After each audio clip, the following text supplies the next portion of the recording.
The Bridge Incident, testimony from 1956, Valea Negra, Romania. Recorded 1981, restricted archive.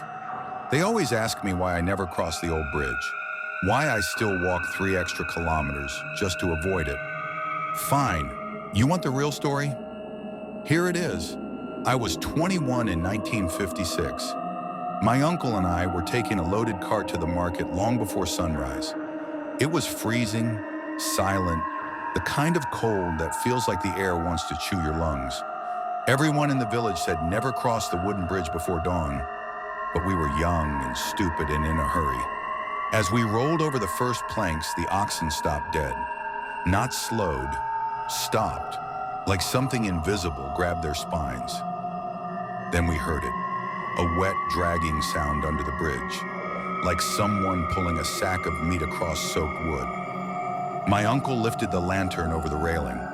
The lantern light didn't reach far, but it reached far enough. The underside of the bridge moved. At first, I thought it was water, but then the water blinked.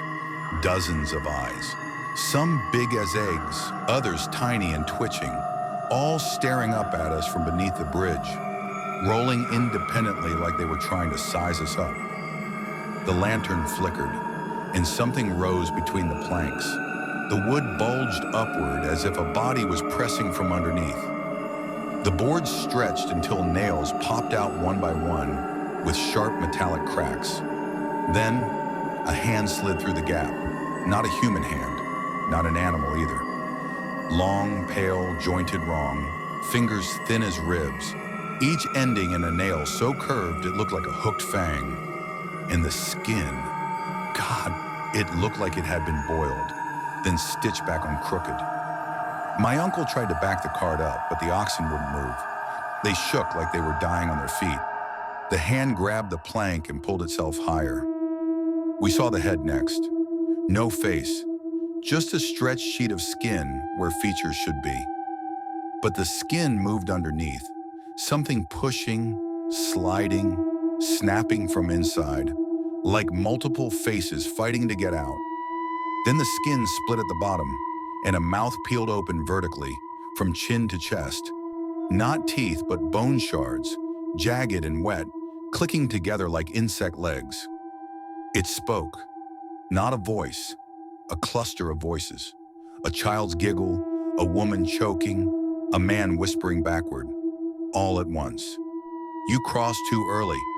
My uncle tried to jump from the cart. The creature moved faster than anything that shape should move.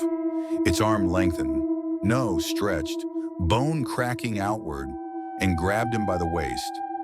I heard his ribs cave in like snapping branches. It dragged him halfway through the planks. He screamed until the creature pulled again, and the scream cut.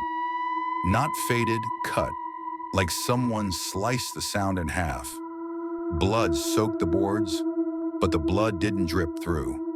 Something underneath was drinking it. The eyes under the bridge blinked faster.